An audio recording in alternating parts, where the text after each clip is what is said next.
الله أكبر الله أكبر ولله الحمد الله أكبر الله أكبر الله أكبر لا إله إلا الله الله أكبر الله أكبر ولله الحمد.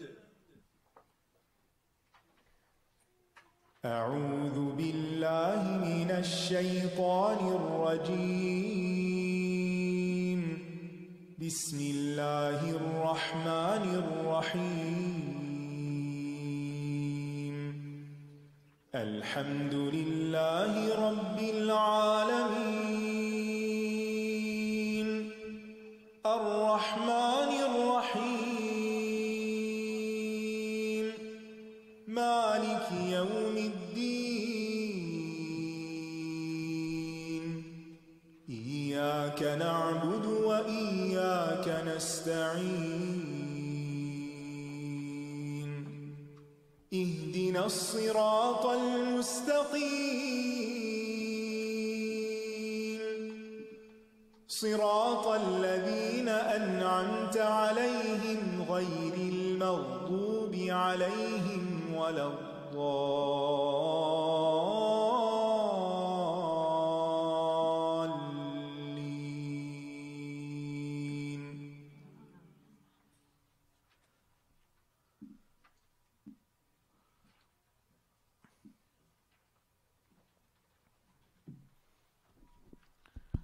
السلام علیکم ورحمۃ اللہ وبرکاتہ.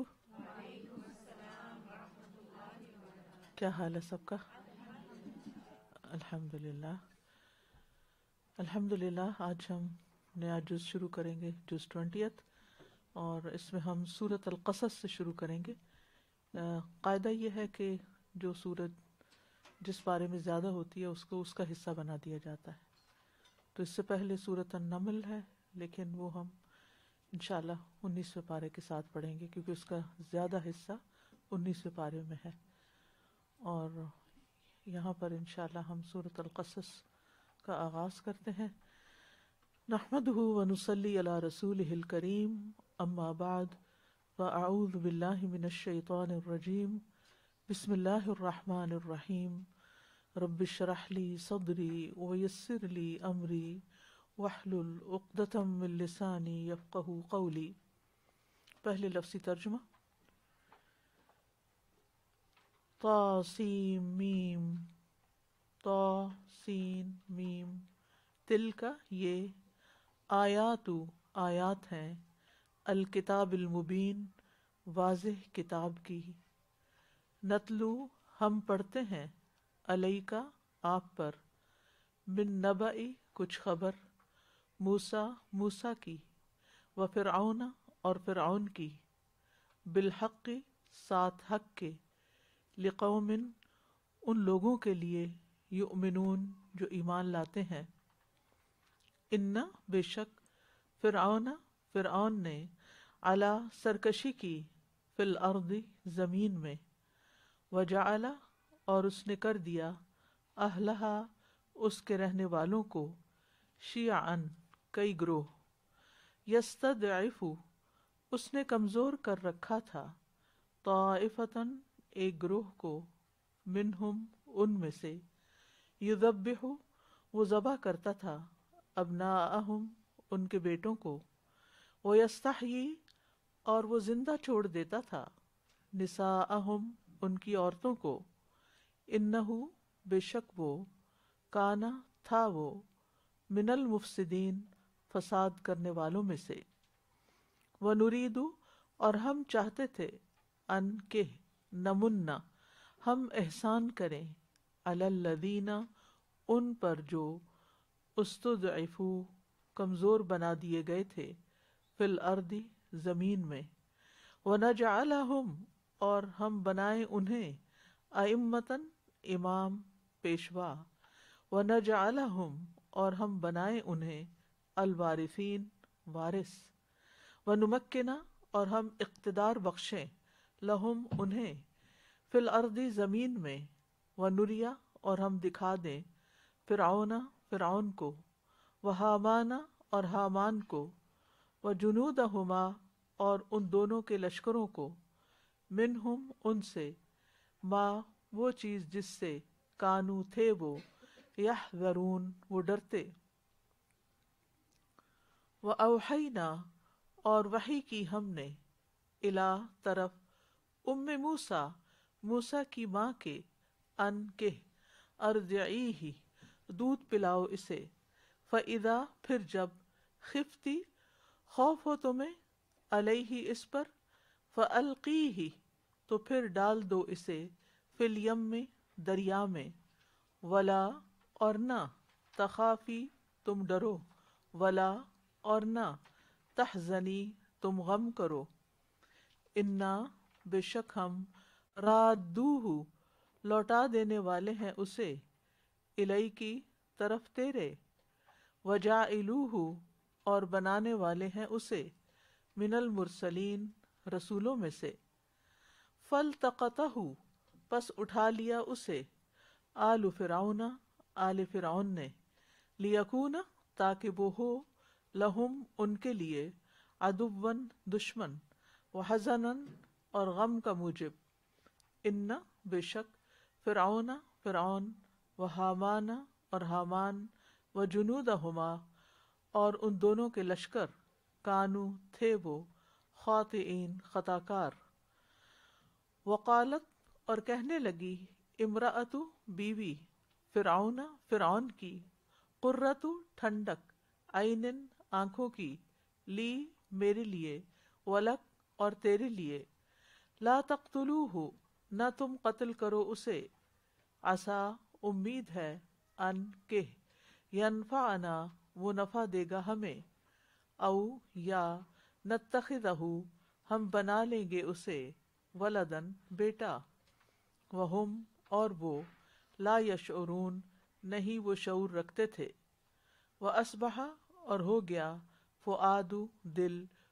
موسیٰ موسیٰ کی ماں کا، فارغہ خالی، ان بے شک کادت قریب تھا، لتبدی کہ وہ ظاہر کر دیتی، بہی اسے، لولا اگر نہ ہوتا، ان یہ کہ، ربطنا مضبوط کر دیا تھا ہم نے، علی قلبہا اس کے دل کو، لتکون تاکہ وہ ہو، من المؤمنین ایمان لانے والوں میں سے، وقالت اور وہ کہنے لگی، لأختہ اس کی بہن سے، قصیہ پیچھے جا اس کے، فبصرت پھر وہ دیکھتی رہی، بہی اسے، عن جنب دور سے، وہم اور وہ، لا یشعرون وہ شعور نہ رکھتے تھے، وحرمنا اور حرام کر دی ہم نے، علیہ اس پر، المراضع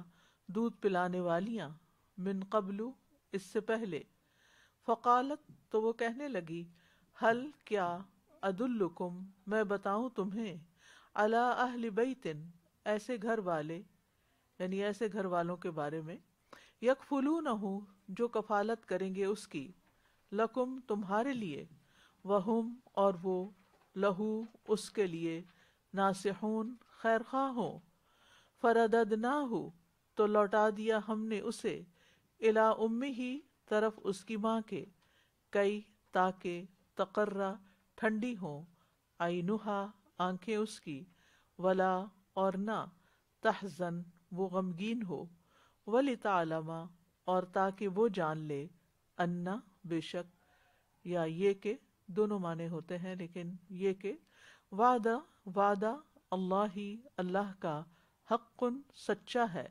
ولیکن اور لیکن، اکثرہم اکثر ان کے، لا یعلمون نہیں وہ جانتے۔ اب سامنے بورڈ پہ دیکھیے اور اسکرین پہ دیکھیے، تلاوت بھی سنیے اور معنی بھی دیکھتے جائیے ساتھ ساتھ اور غور کرتے جائیے۔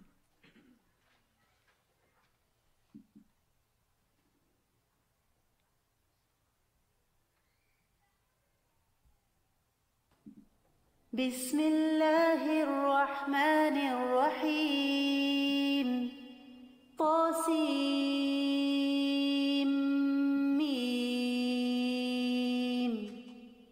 تلك آيات الكتاب المبين نتلو عليك من نبأ موسى وفرعون بالحق لقوم يؤمنون إن فرعون علا في الأرض وجعل أهلها شيعا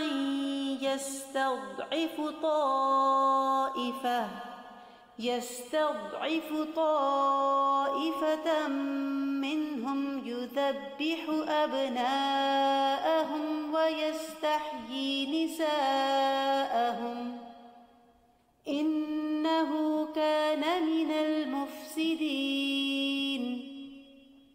ونريد أن نمن على الذين استضعفوا في الأرض ونجعلهم أئمة ونجعلهم الوارثين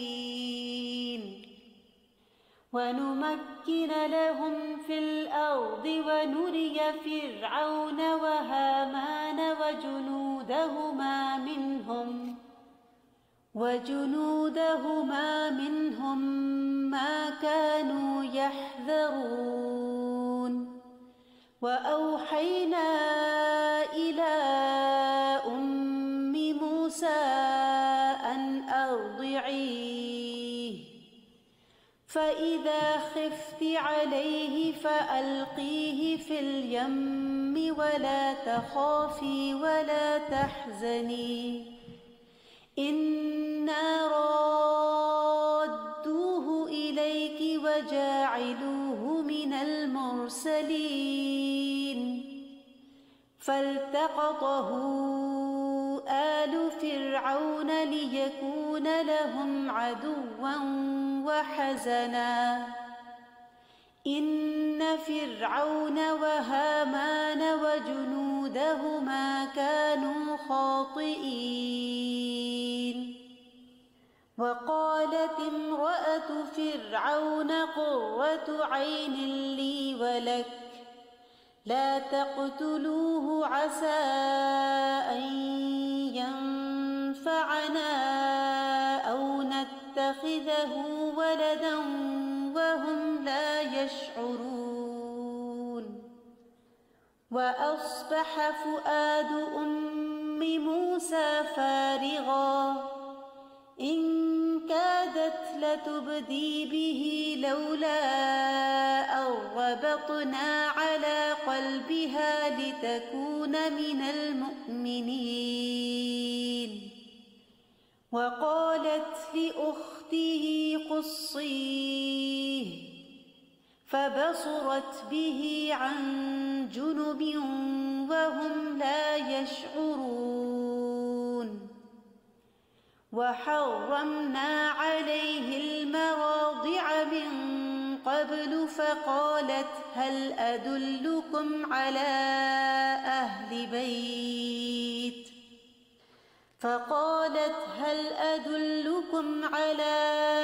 أهل بيت يكفلونه لكم وهم له ناصحون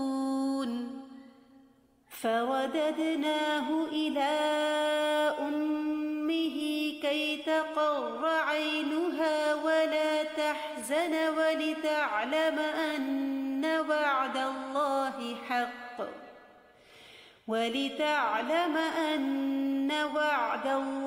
حق ولكن أكثرهم لا يعلمون.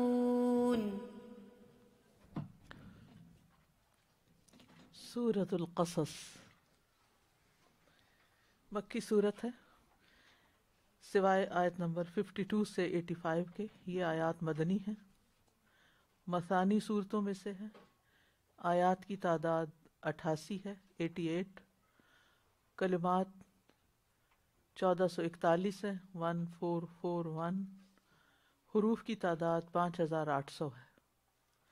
حروف کی تعداد بھی اہم ہوتی ہے بتانا، کیونکہ جس نے کتاب اللہ کا ایک حرف بھی پڑھا اس کے لیے 10 نیکیاں ہیں، اور ایک نیکی کا اجر، یعنی ویسے تو ایک نیکی ایک حرف کا اجر ایک نیکی، اور ایک نیکی 10 کے برابر ہے. جیسے الف لام میم ایک حرف نہیں بلکہ الف ایک حرف ہے، لام ایک حرف ہے اور میم ایک حرف ہے.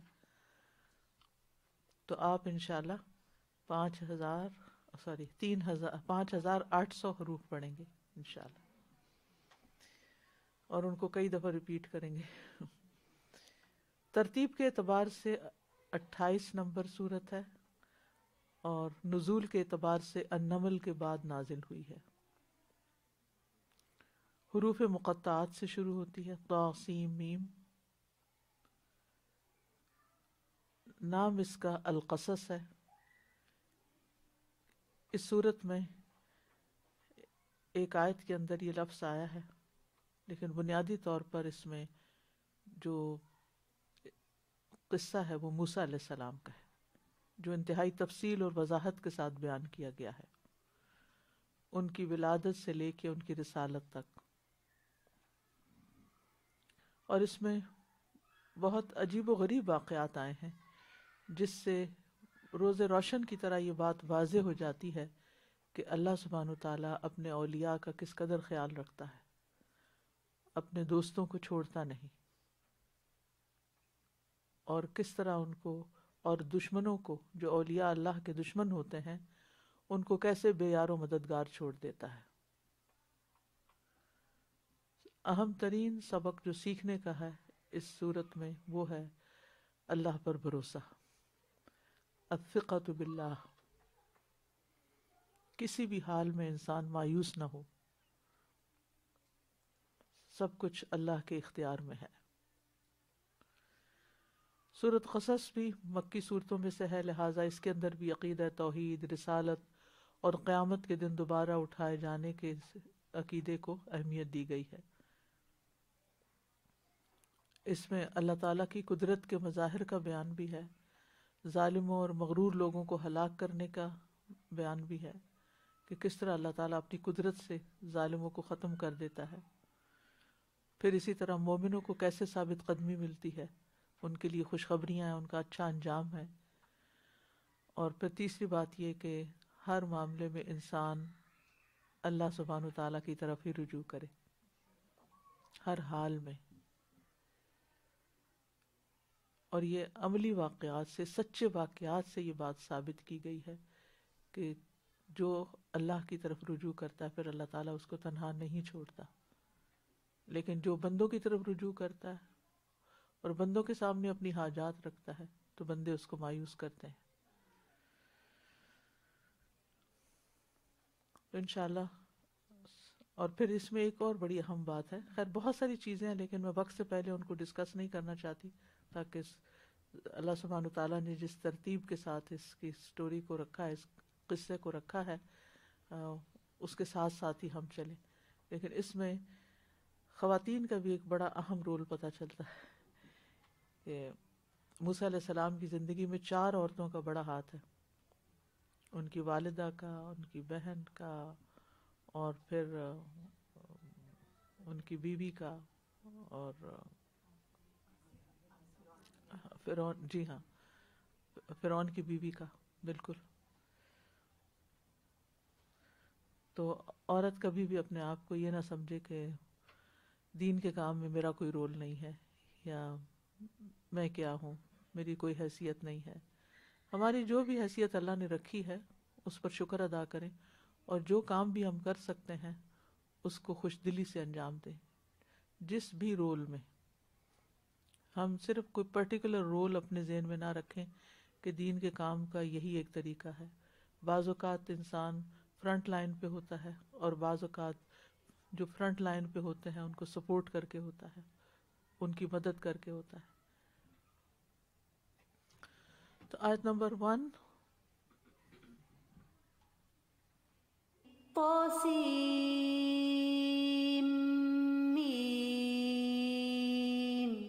طاسیم. یہ صورت حروف مقطعات سے شروع ہوئی ہے. یہ ان 13 صورتوں میں سے ہے جو 3 حروف مقطعات سے شروع ہوتی ہیں.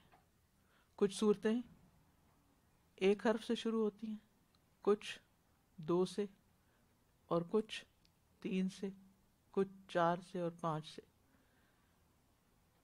6 صورتیں ہیں جو الف لام میم سے شروع ہوتی ہیں، اور 2 صورتیں طاسیم میم سے شروع ہوتی ہیں، سورۃ القصص اور سورۃ الشعراء، اور 5 صورتیں الف لام را سے شروع ہوتی ہیں. تو یہ کل 13 صورتیں ہو گئیں جو 3 حروف سے شروع ہوتی ہیں. حروف مقطعات جن جن صورتوں میں آئے ہیں ان کے مجموعے کو ایک جملے میں بولا جاتا ہے نص حکیم قاطع لہ سر. نص حکیم قاطع لہ سر.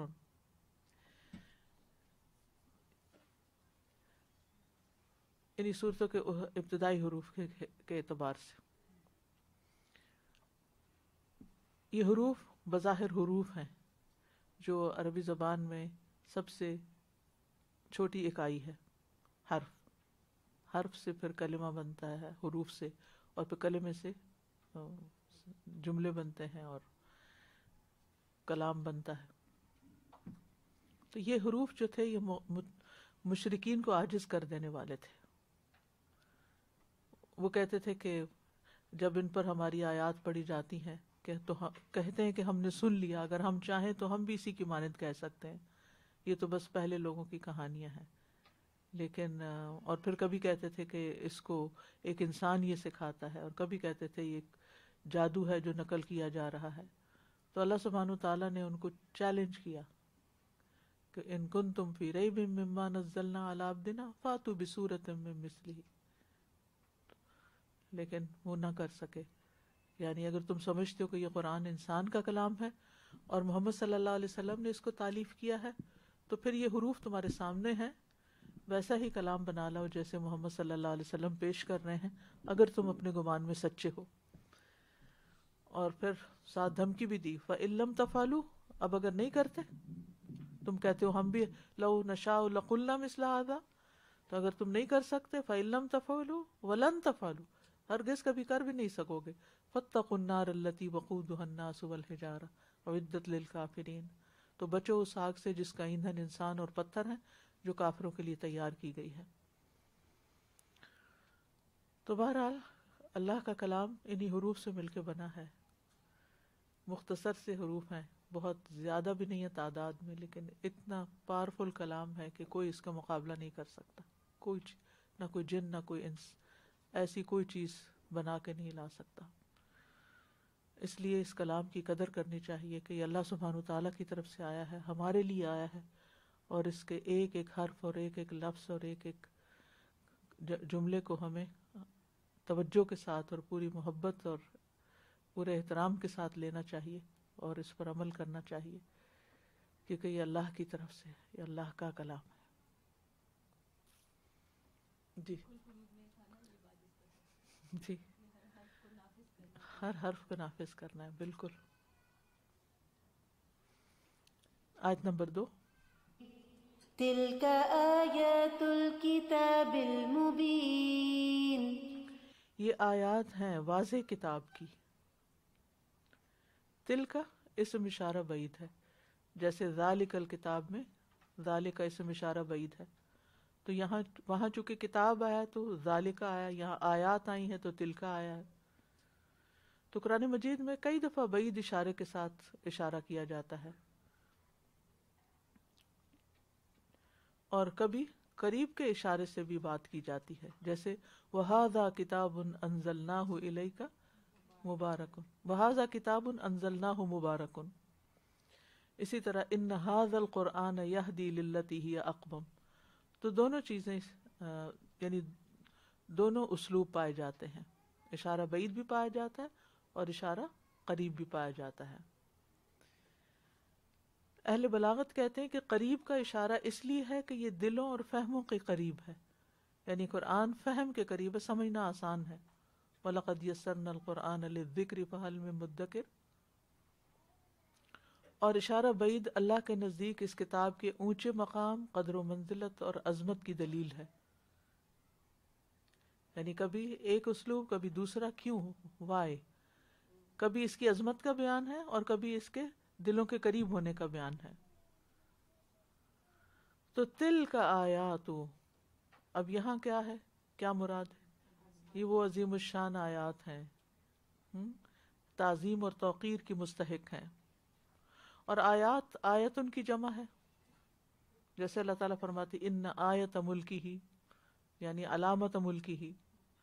تو اللہ تعالیٰ کی آیات دو قسم کی ہیں، ایک آیات مقروءہ مسطورہ، طا سے، جیسے قرآن کی آیات ہیں. مقروءہ کا کیا مطلب ہے؟ جن کو پڑھا جاتا ہے. اور مسطورہ لکھی ہوئی. ماشاء اللہ.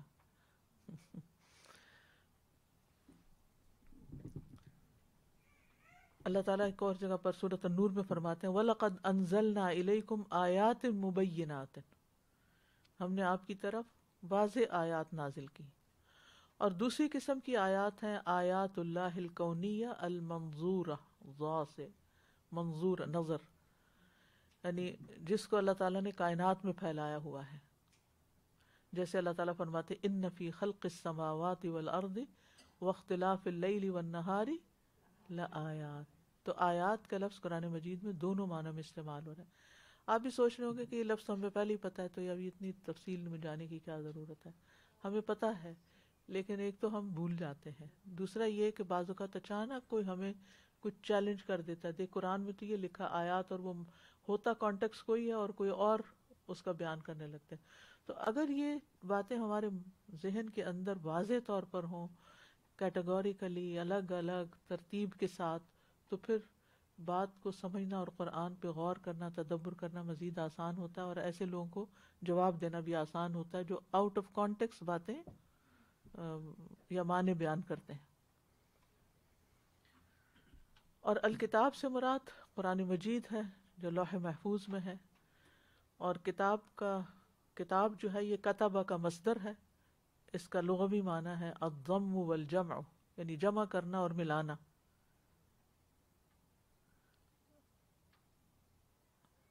عرب کہتے تھے تکتبت الخیل، اور یہ اس وقت کہتے تھے جب اس گھوڑے جمع ہو جاتے تھے. تکتبت، لشکروں کے مجموعے کو بھی کتیب کہتے ہیں. کتیبہ کا لفظ شاید آپ نے تاریخ سیرہ کی کتابوں میں پڑھا ہوگا. قرآن مجید کو کتاب اس لیے کہا گیا کہ اس کی آیات، اس کے حروف، اس کے کلمات ایک دوسرے کے ساتھ جمع ہوئے ہیں، اکٹھے ہوئے ہیں. المبین، یہ ابانا یبین سے ہے، اسم فاعل. اللہ نے قرآن کو مبین بنایا ہے، یعنی اس کے الفاظ واضح ہیں، اس کا مطلب واضح ہے. اللہ نے ذکر کے لیے اس کو آسان کیا ہے، ہر چیز کو کھول کے بیان کرنے والی کتاب ہے. اور پھر المبین جو ہے اس کے مفعول کا ذکر نہیں، کیونکہ عموم کا معنی دیا جا رہا ہے یہاں، یعنی یہ ہر چیز کو بیان کرنے والا ہے. وَنَزَّلْنَا عَلَيْكَ الْكِتَابَ تِبْيَانًا لِكُلِّ شَيْءٍ، یعنی تلک آیات الکتاب المبین. کس چیز کو مبین؟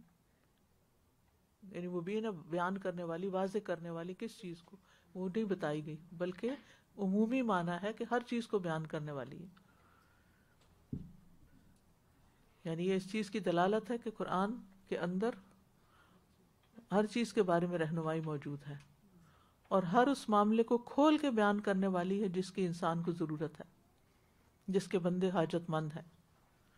اللہ تعالیٰ کی معرفت ہو، یا اس کے حقوق کے بارے میں جاننا ہو، یا پھر اللہ کے دشمنوں کی معرفت ہو، پھر اعمال کے ثواب، عمل کرنے والوں کی جزا کی معرفت. تو یہ تمام امور قرآن مجید نے کھول کھول کے بیان کی، اور اس کے علاوہ بھی بہت کچھ ہے جس کا اس وقت احاطہ کرنا ممکن نہیں. تو اس آیت سے کیا بات سمجھ میں آتی ہے؟ کہ یہ کتاب بہت عظمت اور بلند شان والی ہے، اس لیے کہ اللہ تعالیٰ نے اس کی طرف اشارہ کیا ہے تل کا، اشارہ بعید کے ساتھ، اور پھر المبین کہہ کے ہر چیز کو مزید اس کی عظمت واضح کی ہے، اور اس کا فائدہ بتایا کہ یہ ایک واضح اور کھلی کتاب ہے، اور کھول کے بیان کرنے والی بھی ہے، حقائق کو ظاہر کرنے والی ہے، کلیئرٹی دینے والی. بالکل روشن کتاب ہے. اسی لیے بالکل ہمیں ہر چیز میں کلیئرٹی چاہیے ہوتی ہے. ہم کیا کریں اور کیا نہ کریں. اس کے لیے ہم قرآن کی رہنمائی کے بغیر تو ہم اندھیرے کمرے میں، جو ایک دن میں نے آپ کو ایکسرسائز کرائی تھی کہ سوچیں کہ آپ اندھیرے کمرے میں تو کیا کریں گے. اپنے ہی گھر میں لائٹ چلی جائے تو انسان کچھ کرنے کے قابل نہیں رہتا، چھوٹے سے چھوٹا کام مشکل ہو جاتا ہے.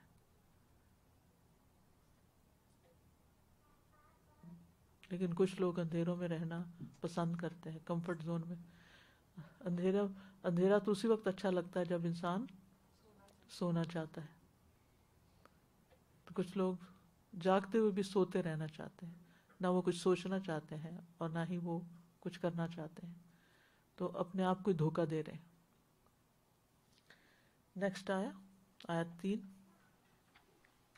نتلو عليك من نبأ موسى وفرعون بالحق لقوم يؤمنون. ہم آپ پر موسیٰ اور فرعون کی کچھ خبر حق کے ساتھ پڑھتے ہیں ان لوگوں کے لیے جو ایمان رکھتے ہیں.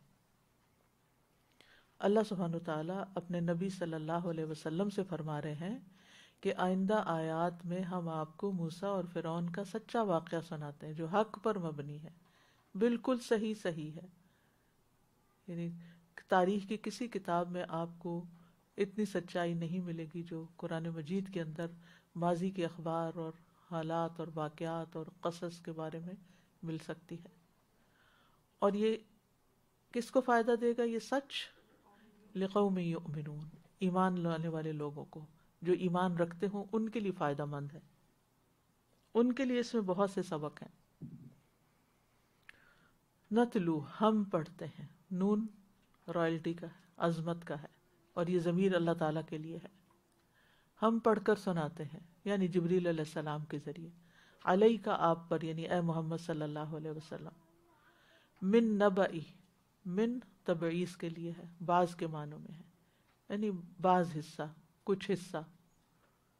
نبا خبر، واقعہ، قصہ، اور اس خبر کا بتانے والا صرف اللہ ہی ہے، جو صدیوں پہلے کی بات ہے، کہیں اس طرح ریکارڈڈ موجود نہیں اتنی کلیئرٹی کے ساتھ، سچائی کے ساتھ.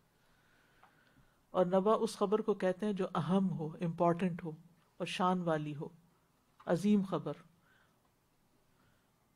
سورۃ نبا آخرت کے بارے میں خبر دیتی ہے، اور وہ بھی بہت اہم خبر ہے سب کے لیے، پوری انسانیت کے لیے.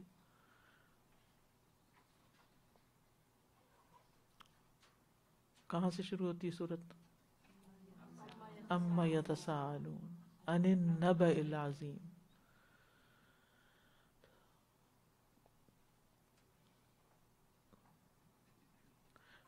اسی طرح سورۃ الاعراف میں بھی آتا ہے تلک القریٰ نقص علیک من انبائها، جمع ہے یہاں.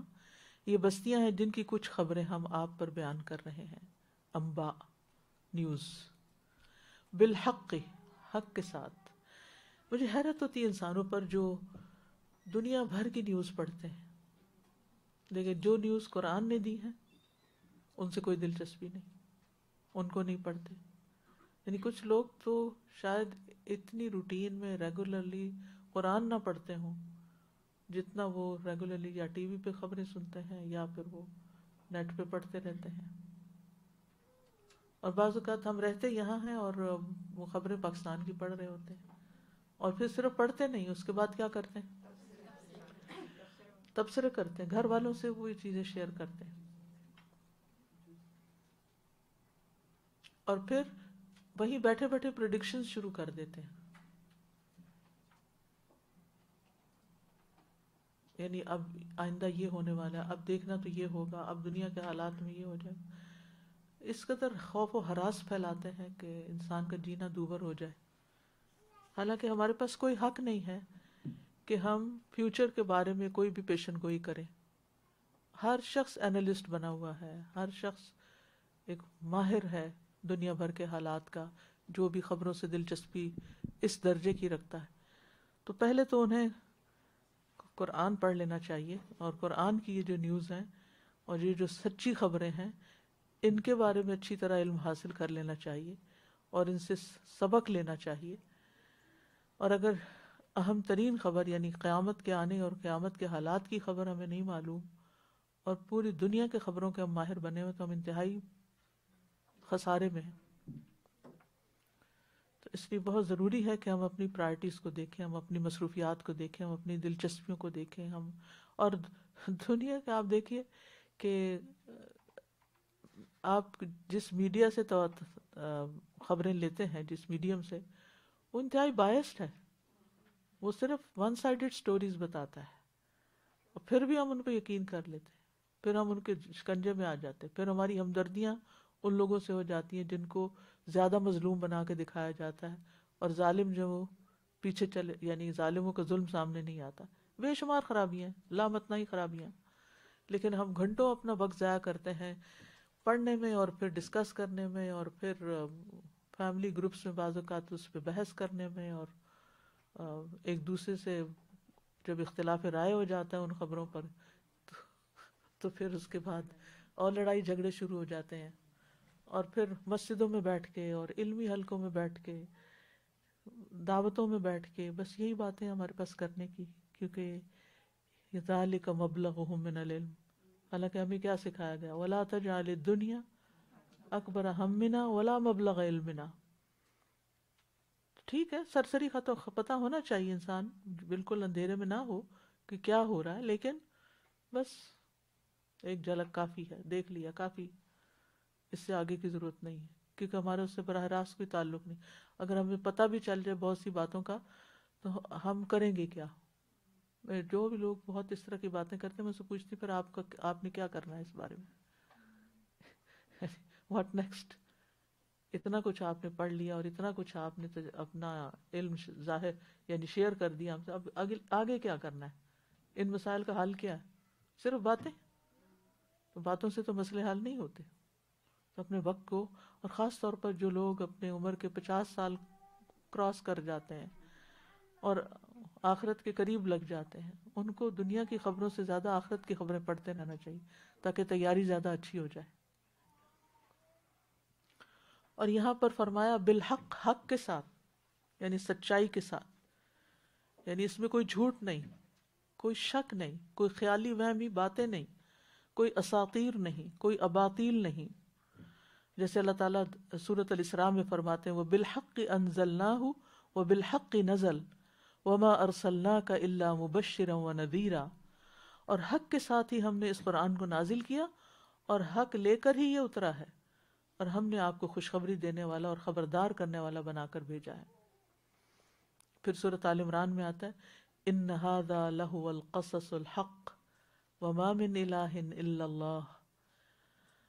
یقیناً یہ بالکل سچا واقعہ ہے اور اللہ کے سوا کوئی الہ برحق نہیں. تو اللہ سبحانہ وتعالیٰ واقعات کو حق کے ساتھ اور بغیر زیادتی اور کمی کے بیان کرتے ہیں، نہ کوئی چیز بڑھاتے ہیں نہ کوئی کم کرتے ہیں، جیسے ہیں ویسے ہی بیان کرتے ہیں. اس لیے پورے یقین کے ساتھ ان واقعات کو پڑھنا چاہیے اور ان کے اندر غور و فکر کرنا چاہیے. یعنی یہ جو واقعات بیان ہوں گے اب موسیٰ علیہ السلام کی زندگی کے، یہ جیسے ہوئے ویسے ہی بیان کر دیے گئے، اور ان میں بہت زیادہ سبق اور نصیحت اور عبرت ہے. موسیٰ علیہ السلام کا واقعہ کیوں بیان کیا گیا ہے؟ اس سے مقصود کیا ہے کہ انہوں نے فرعون اور اس کی قوم کے سامنے دعوت توحید پیش کی، اور خاصا طویل عرصہ تکلیفیں اٹھاتے رہے، لیکن بالآخر کامیاب ہوئے. تو نبی صلی اللہ علیہ وسلم کو تسلی دی جا رہی ہے. تمام واقعات جو قرآن مجید میں بیان ہوئے ان کا ایک اہم ترین مقصد، کئی مقاصد ہیں، اہم ترین مقصد تثبیت قلب رسول ہے. رسول صلی اللہ علیہ وسلم کے دل کو جمانا ہے، یا آپ اس سفر میں اکیلے نہیں، یہ تکلیفیں صرف آپ پر نہیں آ رہی، آپ سے پہلے کے پیغمبروں پر بھی آئی ہیں. اور نبی صلی اللہ علیہ وسلم کے حالات سے زیادہ حالات ملتے تھے موسیٰ علیہ السلام کے، اسی لیے موسیٰ علیہ السلام کا ذکر قرآن مجید کے ہر پارے میں ہے، اور جتنی تفصیل کے ساتھ ان کا ذکر کیا گیا کسی اور پیغمبر کا اتنی تفصیل کے ساتھ ذکر نہیں کیا گیا. تو آپ کو تلقین کی جا رہی ہے کہ آپ ہمت کے ساتھ، استقلال کے ساتھ، ثابت قدمی کے ساتھ دعوت کا کام جاری رکھیں. جتنے بھی مصائب اس رستے میں آئیں حوصلہ مندی سے ان کا مقابلہ کریں، بالآخر آپ ہی کامیاب ہوں گے اور آپ کا دشمن نامراد ہو جائے گا. اور موسیٰ علیہ السلام کا دشمن کوئی معمولی دشمن نہیں تھا، وہ قریش سے کئی گنا زیادہ سخت دشمن تھا، کیونکہ آگے آئے گا وہ اپنے آپ کو الہ سمجھتا تھا، اپنے آپ کو رب کہتا تھا. اور موسیٰ علیہ السلام اللہ سبحانہ تعالیٰ کے جلیل القدر پیغمبر ہیں، جن پر اللہ نے تورات نازل کی، جن سے اللہ تعالیٰ نے براہ راست کلام کیا. اب آپ سملیرٹیز دیکھیے گا موسیٰ علیہ السلام کی اور نبی صلی اللہ علیہ وسلم کی. اور وہ اللہ کی طرف دعوت دینے میں بہت آزمائے گئے. انہوں نے بنی اسرائیل کو بھی اور پھر بیک وقت دو امتوں کی طرف ایک طرح سے بھیجے گئے، دو قوموں کی طرف، ایک بنی اسرائیل کی طرف اور ایک قوم فرعون کی طرف. انہیں اللہ پر ایمان کی دعوت دی، غیر اللہ کی عبادت سے روکا. اللہ تعالیٰ نے ان کے ہاتھوں پر بہت سے معجزات رونما کیے. وَلَقَدْ آتَيْنَا مُوسَىٰ 9 آيَاتٍ بَيِّنَاتٍ فَاسْأَلْ بَنِي إِسْرَائِيلَ إِذْ جَاءَهُمْ فَقَالَ لَهُ فِرْعَوْنُ إِنِّي لَأَظُنُّكَ يَا مُوسَىٰ مَسْحُورًا. اور یقیناً ہم نے موسیٰ کو 9 واضح نشانیاں دی، تو آپ بنی اسرائیل سے پوچھ لیجئے جب موسیٰ ان کے پاس آئے علیہ السلام، تو فرعون نے کہا اے موسیٰ، بے شک میں تو تمہیں سحر زدہ کو گمان کرتا ہوں، تم پہ تو کوئی جادو چل گیا ہے. اور جہاں تک فرعون کا تعلق ہے تو یہ مصر کے بادشاہوں کا لقب تھا، نام ان کے مختلف تھے. جیسے روم کے بادشاہ کو قیصر اور فارس کے بادشاہ کو کسرا کہتے تھے، مصر کے بادشاہ کو فرعون کہتے تھے. اور پھر اس کے بعد یہ مشہور ہو گیا یہ لقب ہر اس شخص کے لیے جو ظلم، تکبر اور سرکشی میں حد سے بڑا ہوا تھا.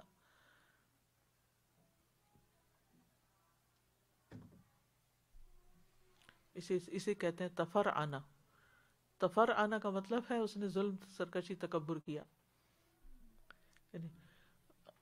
یعنی کہ یہ فرعون بنا ہوا. ہمیں اردو میں بھی اور پنجابی میں بھی بہت عام ہے نا یہ تکبر کے، یعنی کوئی بھی شخص ظالم ہو، متکبر ہو یا اس کے اندر اکڑ ہو تو یہ فرعون ہے. اور فرعون کا عہد حکومت تقریباً 1400 سال قبل مسیح ہے، یعنی عیسیٰ علیہ السلام کے آنے سے تقریباً 1400 سال پہلے فرعون کا دور، یعنی ایک طرح سے وہ ختم ہو گیا پھر موسیٰ علیہ السلام کے ساتھ. آپ نے یہ لفظ بتایا تفرانا، عربی کا لفظ ہے یہ؟ عربی کا. اور یہ فرعون سے کیا؟ فرعون بن گیا، فلاں فرعون بن گیا.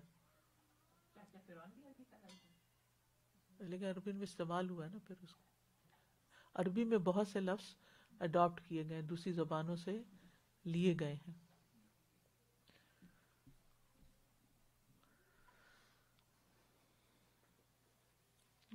میں سوچ رہی تھی کہ آپ کو فرعون کی تصویر دکھا دیتی تاکہ جس وقت بھی فرعون کی بات ہو تو آپ کے ذہن میں ہو.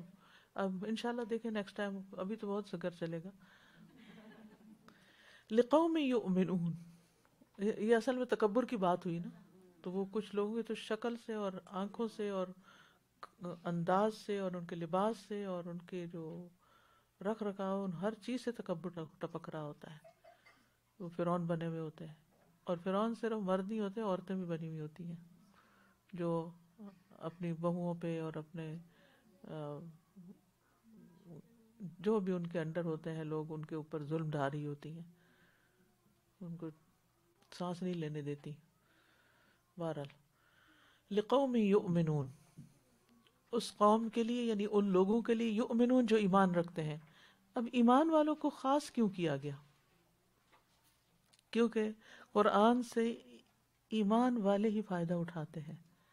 جن کے اندر ایمان نہیں وہ قرآن پڑھتے بھی ہیں نا، ان کو کوئی فائدہ نہیں ہوتا، ان کے حلق سے نیچے نہیں جاتا، دل میں نہیں جاتا، بس وہ صرف ایک انٹلیکچوئل ایکٹیویٹی کرتے ہیں. بہت سے لوگ قرآن پڑھتے بھی ہیں بس ایک عام بک کی طرح، جیسے کئی کتابیں انہوں نے پڑھی ہوتی ہیں، انہوں نے قرآن بھی پڑھا ہوتا ہے، لیکن وہ ٹس سے مس نہیں ہوتے. عربی کا ترجمہ جو ہے قرآن کا، ترجمے کے اعتبار سے بہت زبردست ترجمہ ہے. یعنی اگر آپ پڑھیں، میں جو پی ایچ ڈی کر رہی تھی تو لائبریری کی ہر جو بھی میں نے شیلف رکھے ہوئے تھے کہ ہر کتاب کو میں نے دیکھنا ہے. تو چونکہ وہ اورینٹل اسٹڈیز کا ڈپارٹمنٹ تھا تو لائبریری میں عربی کے علاوہ اور بھی کتابیں ہوتی تھیں. خیر، تو اس میں مجھے 30واں پارہ عربی کا ہاتھ لگا. جب میں پڑھ رہی تھی تو میں ایسے لے آئی، میں نے کہا دیکھتی ہوں اس کی تعریف میں نے بہت سنی ہے اس ٹرانسلیشن کی، اور جو ہی میں نے سورۃ نبا کی ٹرانسلیشن پڑھنی شروع کی تو میرے آنسو نہیں رک رہے تھے. تو میں سوچ میں پڑ گئی کہ جس شخص نے یہ ترجمہ کیا ہے اس کے دل پہ اثر کیوں نہیں ہوا، مسلمان کیوں نہیں ہوا، مسلمان کیوں نہیں ہوا.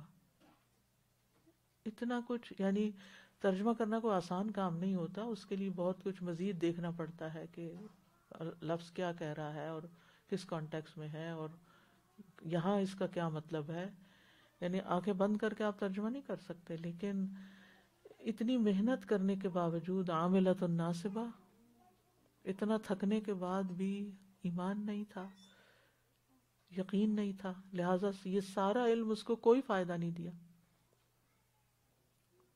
تو اسی طرح بہت سے لوگ ایسے ہوتے ہیں کہ جو پڑھتے رہتے ہیں، سالہ سال پڑھتے رہتے ہیں، عمل میں، اخلاق میں، عقیدے میں، عبادات میں، معاملات میں کوئی فرق نہیں، جیسے کہ تیسے. وہی کھیل کھلنڈروں والا اسلوب اور ہنسی مذاق ہر وقت اور فضول باتیں اور ادھر ادھر کی غفلت میں پڑے ہوئے کام. تو مومن جو ہوتا ہے وہ ایک باوقار اور ایک سنجیدہ انسان ہوتا ہے. ٹھیک ہے نبی صلی اللہ علیہ وسلم سے زیادہ کوئی مسکرانے والا نہیں تھا، لیکن آپ نے کبھی کوئی لوز ٹاک نہیں کی تھی، یعنی کوئی ایسی باتیں آپ نہیں کرتے تھے کہ یعنی لغویات جو فضول باتیں. لیکن بعض جب مجھے سخت تکلیف ہوتی ہے جب میں قرآن پڑھنے اور پڑھانے والوں کو فالتو باتیں کرتے سنتی ہوں.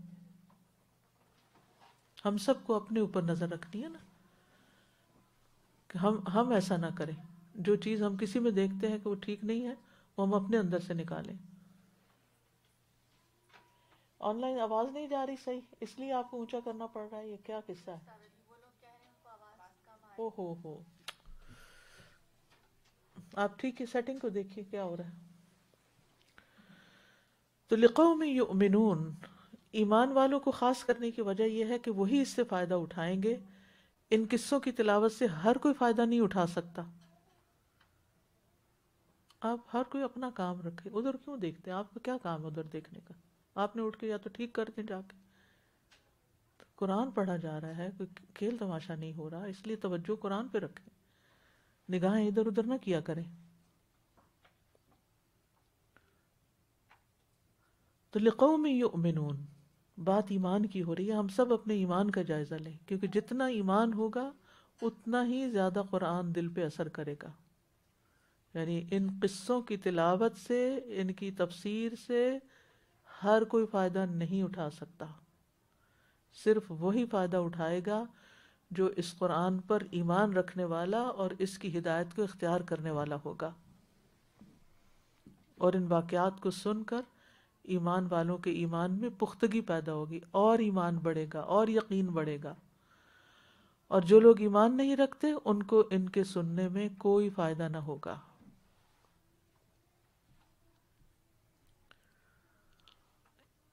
اس آیت سے جو باتیں ہمیں سمجھ میں آتی ہیں اور جو کرنے کے کام ہیں، سب سے پہلا یہ کہ اللہ تعالیٰ کی تعظیم کرنا واجب ہے.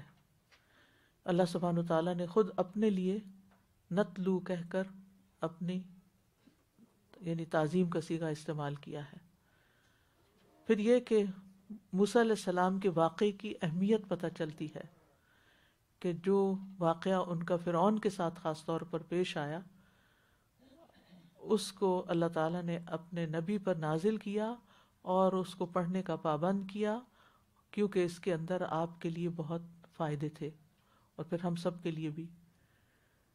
اور چونکہ اس میں بہت فائدے تھے اس لیے اس کو نبا کہا گیا. اگرچہ قصہ ہے لیکن قصے کو نبا کہا گیا ہے یہاں. اور پھر یہ کہ بالحق ہے، اس میں کسی قسم کا کوئی باطل نہیں اور کوئی بھی شک و شبہ والی بات نہیں. اور ایمان والوں کو ان واقعات سے فائدہ اٹھانا چاہیے. نیکسٹ آیا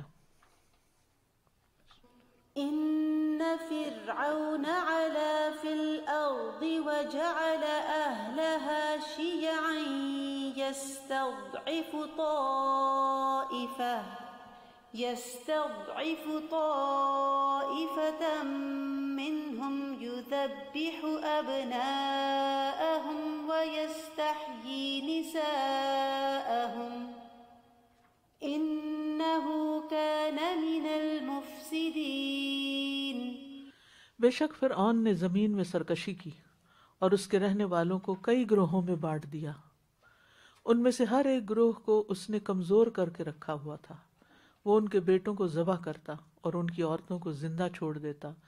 بے شک وہ فساد کرنے والوں میں سے تھا۔ یعنی فرعون سرزمین مصر میں سرکش ہو گیا تھا اور اس کا ظلم و ستم انتہا کو پہنچا ہوا تھا۔ اور وہ کس طرح کہ سرزمین مصر کے باشندوں کو مختلف طبقوں میں تقسیم کر رکھا تھا، طبقاتی تقسیم کر رکھی تھی، ڈیوائڈ اینڈ رول، اور ان میں سے ایک گروہ کو بہت ہی کمزور کر دیا تھا۔ اشارہ ہے کس کی طرف؟ بنی اسرائیل کی طرف، جو یوسف علیہ السلام کے زمانے میں مصر آئے تھے اور ایک مدت تک نہایت شان و شوکت کے ساتھ اور عزت و احترام کے ساتھ زندگی بسر کرتے رہے، کیونکہ یوسف علیہ السلام کا قبطیوں کے اوپر یعنی اہل مصر پر بہت بڑا احسان تھا کہ قحط سے ان کو نجات دلائی تھی۔ لیکن پھر اللہ کی نافرمانیوں اور برے اعمال میں اور غلط کاموں میں پڑنے کی وجہ سے مصر کے باشندوں کو اللہ نے ان پہ مسلط کر دیا، یعنی قبطی اسرائیلیوں پر مسلط ہو گئے۔ اہل ایمان کی عزت دنیا میں بھی، ان کی طاقت دنیا میں بھی ان کا ایمان ہی ہے اور اللہ کی اطاعت میں ہے۔ آپ نام کے مسلمان بن جائیں اور کام کوئی مسلمانوں والا نہ کریں تو ذلیل و رسوا ہوں گے۔ اور فرعون نے تو خاص طور پر، اس فرعون نے جس کا مقابلہ موسیٰ علیہ السلام کے ساتھ تھا، خاص طور پر انہیں کمزور اور بے بس کرنے کی انتہا کر دی تھی۔ اس نے انہیں غلام بنا لیا، ان سے کھیتی باڑی کرواتا، عمارتیں بنانے کا کام لیتا، نہریں کھدوانے کا کام کرتا، ان کی عورتوں سے گھروں میں خدمت کا کام لیتا، اور اس کے علاوہ ان کے لڑکوں کو بھی ذبح کر دیتا۔ یعنی ذلت اور پستی کی انتہا ہو گئی تھی جس دور میں موسیٰ علیہ السلام تشریف لائے ہیں۔ تو یہاں اس آیت میں فرعون کے 4 قبیح افعال بتائے گئے ہیں۔ اب آپ ذرا غور کیجیے۔ نمبر 1 آپ بتائیے، ان فرعون علا فی الارض۔ نمبر 2 جعل اہلہا شیعا۔ نمبر 3 یستضعف طائفۃ منہم یذبح ابناءہم ویستحیی نساءہم۔ نمبر 4 انہ کان من المفسدین۔ تو سب سے پہلے ہے ان فرعون علا فی الارض۔ علا کا مطلب ہے سرکش بن گیا، تکبر کیا، چڑھائی کی، چڑھ آیا، تکبر میں بڑھا ہوا تھا۔ فی الارض، ارض سے مراد یہاں مصر ہے، ساری زمین نہیں تھی اس کے قبضے میں، صرف مصر کا علاقہ ہی تھا۔ اس کی سرکشی کیا تھی؟ اس کی سرکشی یہ تھی، سب سے پہلے تو اس نے ربوبیت اور الوہیت کا دعویٰ کیا۔ سورۃ نازعات میں آتا فقال انا ربکم الاعلی، پھر بولا تم سب سے بلند رب میں ہی ہوں، میں تمہارا سب سے بلند رب ہوں۔ انا ربکم الاعلی، صرف اگر یہ بھی کہتا تو برا تھا کہ انا ربکم، نعوذ باللہ، اور ربکم الاعلی کہہ کے تو اس نے حد ہی کر دی۔ پھر اسی طرح ایک دفعہ الوہیت کا دعویٰ کرتے ہوئے کہا، سورۃ القصص میں ہی ہے، یا ایھا الملأ ما علمت لکم من الہ غیری، اے اہل دربار میں اپنے سوا تمہارے لیے کسی الہ کو نہیں جانتا، بس میں ہی الہ ہوں۔ سوچئے کیا مینٹیلٹی تھی، کیا ذہنیت تھی۔ اس کائنات کی سب سے بڑی ہستی کون ہے؟ اللہ رب العزت۔ تو اس نے اس کا مقابلہ کر لیا اور اس کو بھی نگیٹ کر کے خود اپنے آپ کو رب اور الہ کہنا شروع کر دیا، اور وہ اپنے آپ کو مطلق طور پر صحیح سمجھتا تھا، جو میں کہتا ہوں، جو میں کرتا ہوں، جو میں سمجھتا ہوں، جو میرا خیال ہے وہ سب صحیح ہے، میں ہی ٹھیک ہوں۔ آج بھی ایسے لوگ ہوتے ہیں جو یہ سمجھتے ہیں کہ جو میں کہتا ہوں، جو میں سوچتا ہوں، جو میں کرتا ہوں وہی صحیح ہے، بس اس کے علاوہ کچھ ٹھیک نہیں۔ یہ سرکشی کی انتہا ہے. اس نے کہا یا قوم لکم الملک اليوم ظاہرین فی الارض فمن ینصرنا باللہ من بأس اللہ ان جاءنا قال فرعون ما اریکم الا ما ارا وما اہدیکم الا سبیل الرشاد. جب انہی کی قوم میں سے ایک شخص نے ایمان کا مظاہرہ کر دیا، یعنی ایمان ظاہر کر دیا اپنا، اور لوگوں کو نصیحت کرنے لگا، اور فرعونیوں کو بھی کہ اے میری قوم آج بادشاہت تمہارے لیے ہے، تم زمین میں غالب ہو، پھر اگر اللہ کا عذاب ہم پہ آ گیا تو ہماری مدد کون کرے گا؟ فرعون نے کہا میں تو تمہیں وہی راہ دکھاتا ہوں جو میں خود دیکھتا ہوں، اور میں تمہیں بھلائی کا راستہ ہی دکھاتا ہوں. یعنی اس کے سارے سمجھانے کا جواب کیا تھا؟ اریکم ما ارا، میری رائے، اور میری رائے کس پہ مبنی ہے؟ بس بھلائی پر مبنی ہے، سوچنے کی بھی ضرورت نہیں. یعنی ایک ہوتا ہے نا کسی کو نصیحت کی جائے تو وہ تھوڑی دیر رک کے پاز کر کے کہتا ہے اچھا کیا کہا تم نے، یہ بات ہے، اور پھر وہ اپنی کوئی دلیل لاتا ہے. یہ کچھ نہیں. جو متکبر لوگ ہوتے ہیں ان کو بس صرف اپنا تکبر ہی ظاہر کرنا ہوتا ہے، دلیل نہیں دینی ہوتی کوئی. تو اپنے رعایا پر بھی بہت ظلم و ستم کرتا تھا، انتہائی سفاک تھا، بہت قتل کرنے والا، کسی کی رائے اور مشورہ قبول نہیں کرتا تھا. اسی لیے اس کا انجام پھر ایسا ہی ہوا، ذلیل و رسوا ہو گیا دنیا میں، اور اب تک ہو رہا ہے. یہ ہم سب کو بھی اپنے اندر یہ بات دیکھنی چاہیے کہ کسی کی رائے یا کسی کا مشورہ یا کسی کی نصیحت سن کر ہم کیا کرتے ہیں. وہ سب کچھ لوگ ہوتے ہیں نا، وہ کہتے ہیں مائی وے اور ہائی وے، ٹھیک ہے، بس جو میں نے کہہ دیا ہے بس میرا ہی کنٹرول ہو، میری ہی سے ہو، میری ہی مرضی ہو، میرا ہی طریقہ ہو، مجھے کسی سے کچھ مشورہ نہیں کرنا. ایسے تو زندگی نہیں چلتی. ہمیں یہ رویے بدلنے ہوں گے. یہ بات ہم میں سے ہر ایک کے لیے.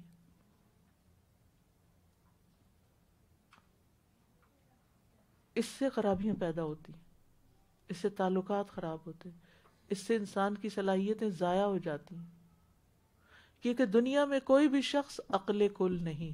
جس کام میں ذہنوں کا اشتراک ہوتا ہے اور جو لیڈر مشورے قبول کرتا ہے اور لوگوں کی بات توجہ سے سنتا ہے، کان دھرتا ہے، پھر اس میں سے احسن بات کو لے لیتا ہے اور باقی کو سمجھا دیتا ہے کہ یہ اس لیے ٹھیک نہیں، اور سننے والا بھی اس کو اچھی طرح سمجھ لیتا ہے، جہاں ایسے لوگ کام کرتے ہوں وہاں برکت ہی برکت ہوتی ہے.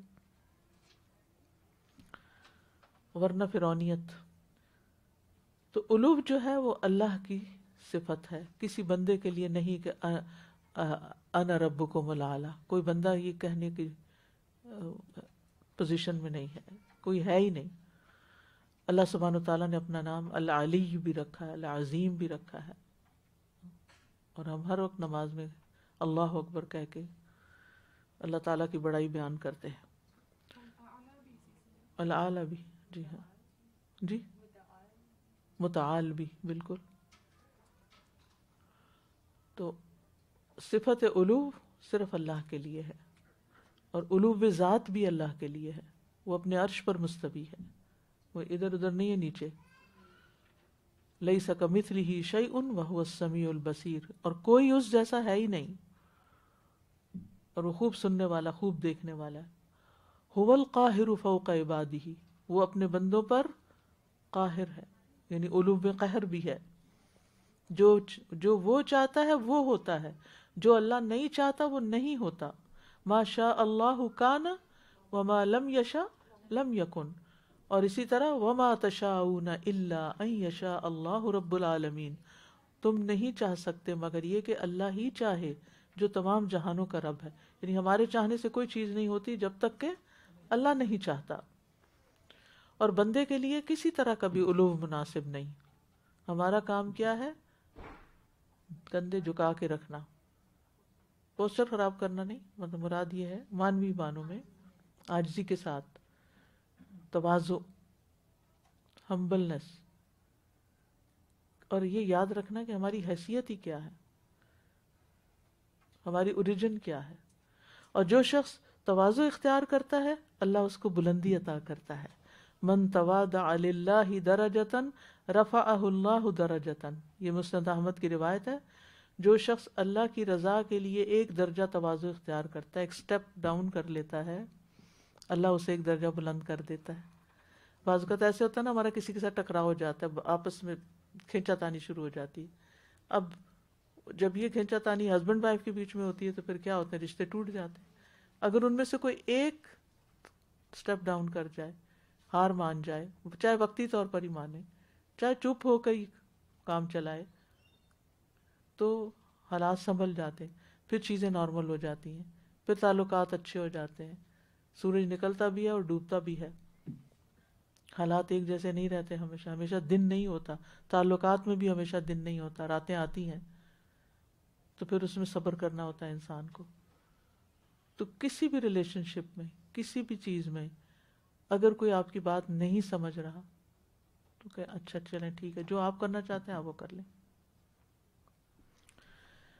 پھر وجعل، اب یہ دوسرا پوائنٹ، وجعل، فرعون نے اور کیا کیا، وجعل اہلہا شیعا، اور اس کے رہنے والوں کو یعنی مصر کے رہنے والوں کو گروہوں میں بانٹ دیا، کلاس کانفلکٹ میں مبتلا کر دیا، طبقاتی تقسیم میں ڈال دیا. شیعاً فرقوں کو کہتے ہیں، یعنی ایسا گروہ جو ایک خاص فکر پر جمع ہو. تو فرعون نے مصر کے باشندوں کو مختلف گروہوں میں بانٹ دیا تھا اور اپنا پیروکار بنا لیا تھا، اور ہر گروہ کو اپنے مقاصد کے لیے استعمال کرتا تھا. یعنی مختلف لوگوں کے لیول رکھ کے پھر جہاں جس سے جو چاہتا تھا کام لیتا تھا. کوئی گروہ عمارتوں کی تعمیر کے لیے، اور کوئی جادوگروں کا گروہ، اور کوئی اس کی خدمت اور مدد کرنے کے لیے، اور اسی طرح مالی اعتبار سے بھی اور مذہبی اعتبار سے بھی. یعنی کہ فرقے جو بنتے ہیں وہ کئی ایک بنیادیں ہوتی ہیں. کبھی لسان ہوتا ہے، لسانی ڈویژن کہ کون کیا بولتا ہے، کبھی یعنی لوگوں کا حسب نسب، اور کبھی ان کا مذہب، اور کبھی ان کی جو ہے سٹیٹس، اور اسی طرح کئی اور وجوہات ہو سکتی ہیں کہ جس کی وجہ سے کون کس کلاس سے تعلق رکھتا ہے. جب انگریزوں نے تسلط حاصل کیا بر صغیر پر تو وہاں بھی یہی کام کیا کہ لوگوں کے اندر اس فتنے کو ابھارا گیا، اور پھر اسی طرح اب تک یہ سلسلہ چل رہا ہے، divide and conquer, divide and rule. اور جہاں کہیں مسلمانوں نے شکست کھائی ہے نا، وہاں بھی یہی ہوا ہے، ان کی آپس کی پھوٹ، اور پھر آپس کی پھوٹ کی وجہ سے کچھ لوگ دشمن کے ساتھ مل گئے اور اپنوں کو برباد کروا دیا. یا بغداد کی جو تباہی ہوئی ہے اس کے پیچھے بھی کیا تھا، یہی تھا. اور کیا کرتا تھا، یستضعف طائفۃ منہم، یستضعف کمزور کر رکھا تھا، ضعیف سے نا، مجبور کر رکھا تھا، مقہور کر رکھا تھا، طائفۃ ایک گروہ کو، یعنی لوئسٹ کلاس تھی بنی اسرائیل. حالانکہ وہ اللہ کی چنی ہوئی قوم تھی، لیکن فرعون نے جو گروہوں کی تقسیم کر رکھی تھی اس میں بنی اسرائیل سب سے کمزور گروہ تھا، جن سے وہ بڑی بڑی محنتیں کرواتا، مشقتیں اٹھواتا، اور کسی قسم کی مدد نہیں کرتا تھا. حتیٰ کہ اس کے ساتھ ساتھ یذبح ابناءہم، ان کے بیٹے ذبح کر دیتا، ویستحیی نساءہم، اور عورتوں کو زندہ چھوڑ دیتا. یعنی بچے بیٹے جب پیدا ہوتے تو ان کو ذبح کرتا اور عورتوں کو چھوڑ دیتے، کیونکہ عورتیں تنہا اپنا دفاع نہیں کر سکتی.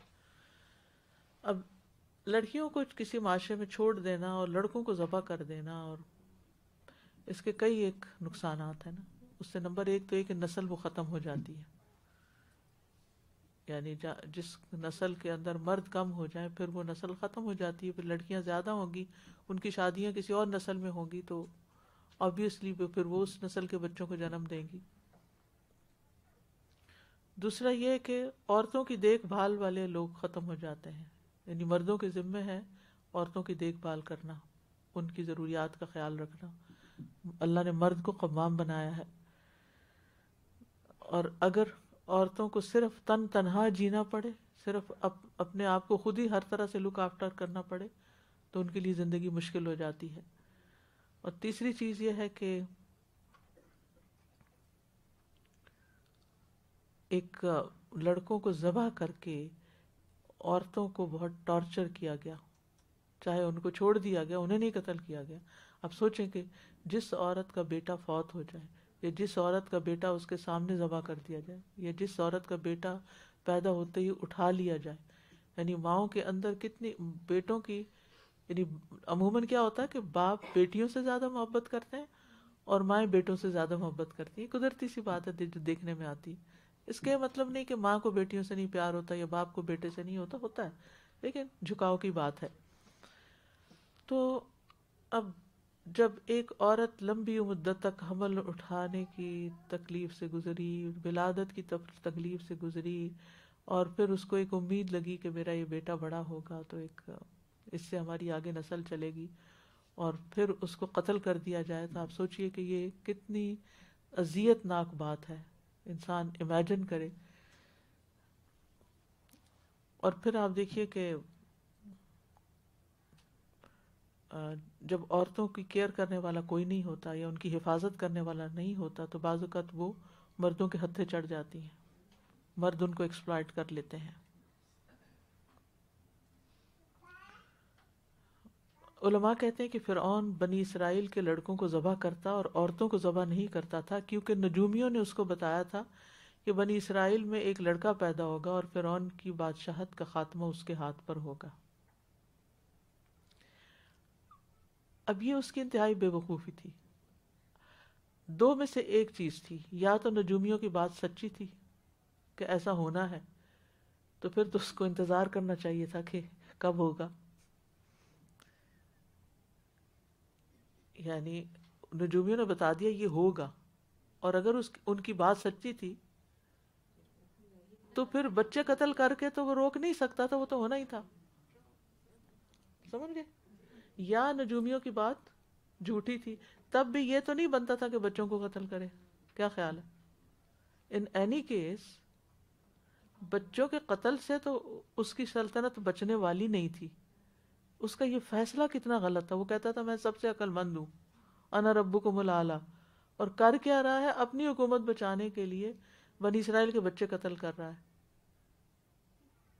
وہ تو ان اینی کیس بچنی ہے ہی نہیں۔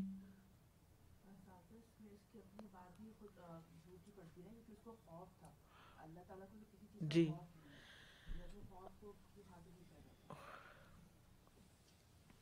یعنی انتہائی ظلم ہے کہ کسی قوم کی نسل کشی کر دی جائے، ان کے بیٹوں کو قتل کر دیا جائے، اور جب بھی اس کے کارندے بنی اسرائیل کی بستیوں میں ہر طرف گھومتے پھرتے رہتے تھے، جیسے ہمارے یہاں بھی اسلام ہوتے ہیں، اسلام ایریاز، تو بنی اسرائیل اسی طرح کی معمولی زندگی گزار رہے تھے، تو وہ ان کی گلیوں بازاروں میں گھومتے پھرتے رہتے اور ٹو لیتے رہتے کہ کسی کا بیٹا تو نہیں پیدا ہوا۔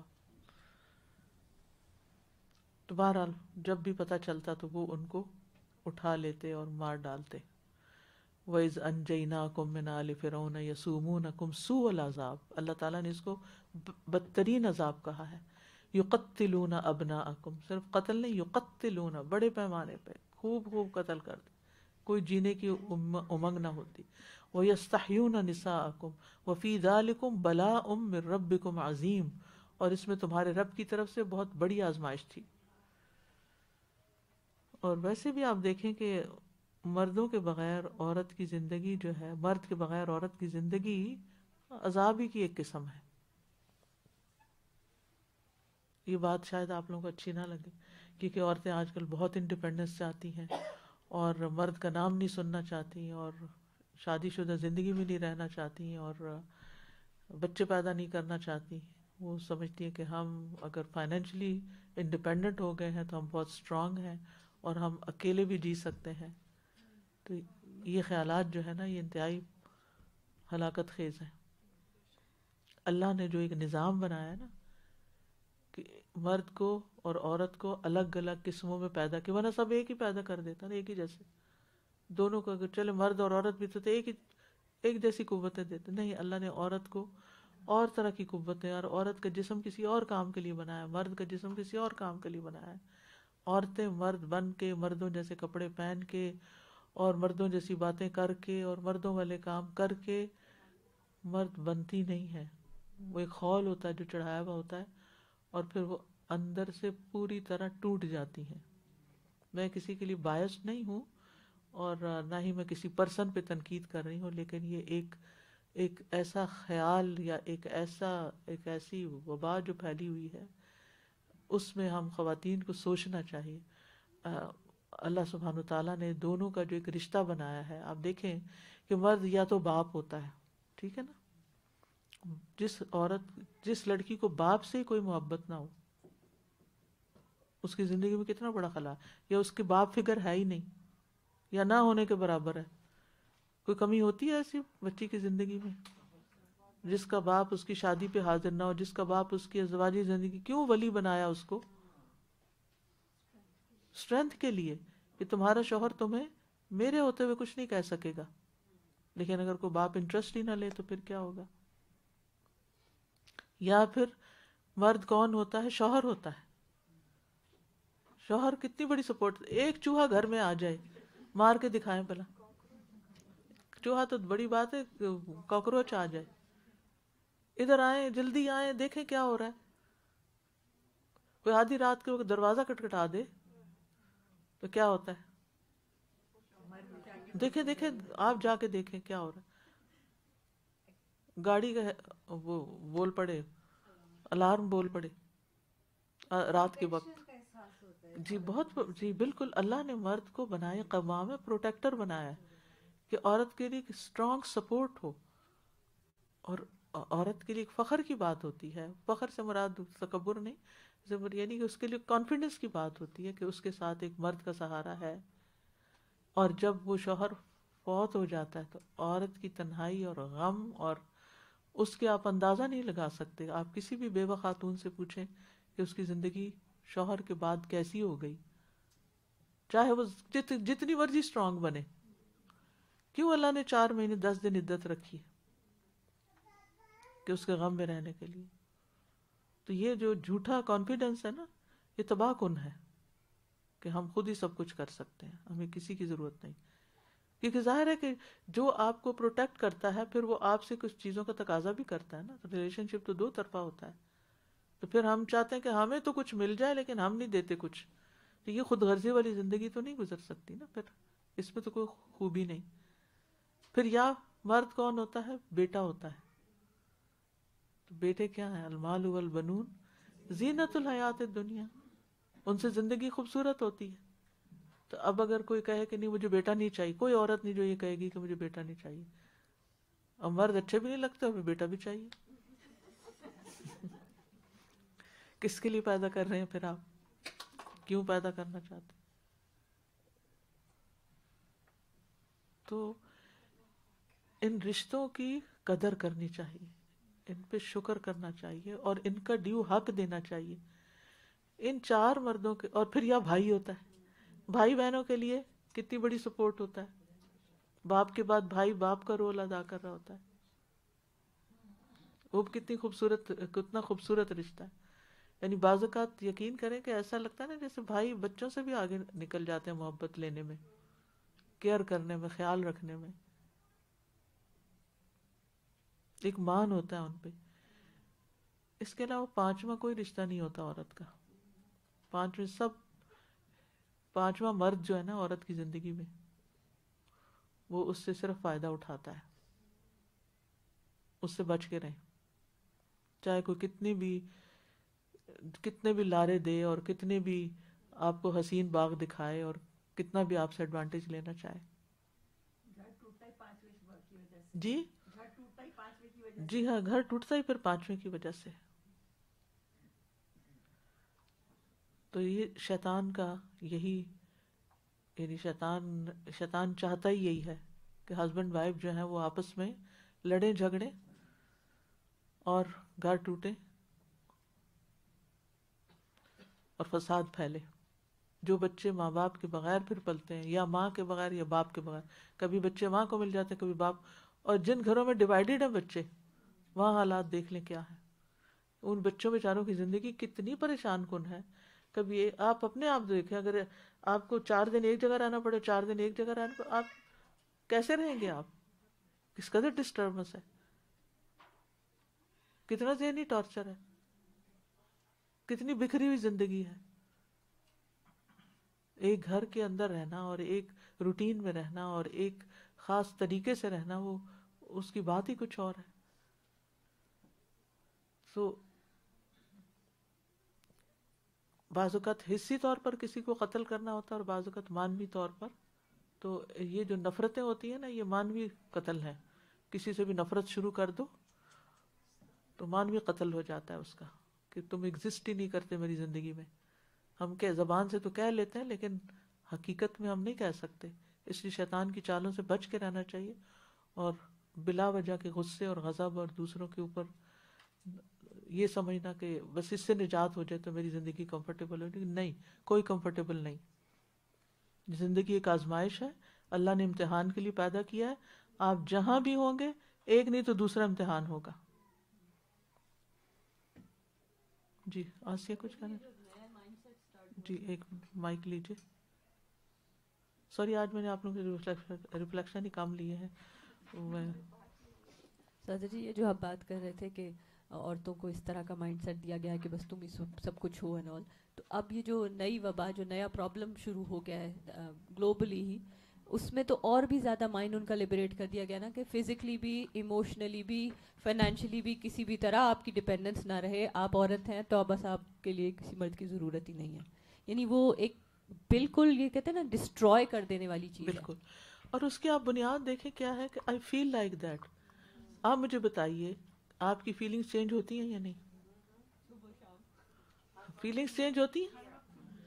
تو اگر آپ اس وقت فیل کر رہے ہیں کہ یو آر لائک اے مین، عورت ہوتے ہوئے، تو ہو سکتا ہے کہ کل کو پھر آپ فیل کریں گے نہیں، آئی ایم اے وومن. اور اگر آپ نے اپنے آپ کو زبردستی کسی اور جینڈر میں بدل لیا ہے تو پھر کل کو آپ کی پھر فیلنگ چینج ہوگی تو پھر واپس ریورس کیسے ہوگا؟ یعنی جس چیز کی بنیاد صرف فیلنگز پہ ہوتی ہے، اب یہ محبت کی شادیاں صرف فیلنگ پہ ہوتی ہیں نا، پھر نتیجہ کیا ہوتا ہے؟ جب فیلنگ ختم ہو جاتی ہے پھر ریورس ہو جاتا ہے. تو زندگی کی بنیاد فیلنگز پہ نہیں رکھنی چاہیے. مجھے اس چیز کی فیلنگ ہے، مجھے اس چیز کی بس خواہش ہے، ڈیزائر ہے، یا صرف وشفل تھنکنگ، تو اس سے تو کام نہیں چلتا. زندگی تو نہیں گزرتی ایسے. انسان کے کچھ اصول ہونے چاہیے، اور جو اللہ نے ایک فطرت ہمارے اندر رکھی ہے اس کو ایکسپلور کرنا چاہیے. اور اگر دیکھیں کہ فطرت کے خلاف ہمارے اندر کوئی چیز آ رہی ہے تو اس کا کوئی علاج ہونا چاہیے، یا اس کو اپنے لیے ایک آزمائش سمجھنا چاہیے. آزمائش یعنی کچھ لوگوں کی یہ آزمائش ہوتی ہے. میں نہیں کہتی کہ ان کے اندر یہ خیالات نہیں ہوں گے، فیلنگ نہیں ہوں گی، لیکن ان کی ایک آزمائش ہو جاتی ہے. اسی طرح آپ دیکھیں کہ انوانٹیڈ ریلیشن شپ جو ہیں، یعنی حرام ریلیشن شپ، اس میں بھی بات کہاں سے شروع ہوتی ہے؟ فیلنگ سے شروع ہوتی ہے. اگر آپ ان فیلنگس کو کرب نہیں کرتے کہ نہیں دس از حرام، دس از رانگ، یہ نہیں ہونا چاہیے، تو پھر کیا ہوتا ہے؟ اگر آپ ان کو کھلا چھوڑ دیں، آزاد چھوڑ دیں اور قدم بڑھاتے جائیں حرام ریلیشن شپ کی طرف، تباہی ہی تباہی. یعنی شیطان تو آپ کے اندر وسوسے ڈالے گا ہی، آپ کے دل میں مختلف لوگوں کے خیال ڈالے گا. تو کیا ان خیالات کے پیچھے چل پڑے انسان؟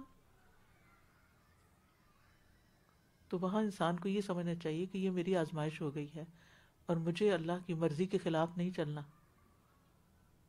انہ کان من المفسدین، بے شک وہ مفسدین میں سے تھا، فساد کرنے والوں میں سے تھا، فسادیوں میں سے تھا. یعنی اس نے زمین میں علو پسند کیا، لوگوں کو طبقوں میں بانٹ دیا، بچوں کو قتل کیا، لڑکیوں کو چھوڑ دیا، اس لیے وہ مفسد کہلایا.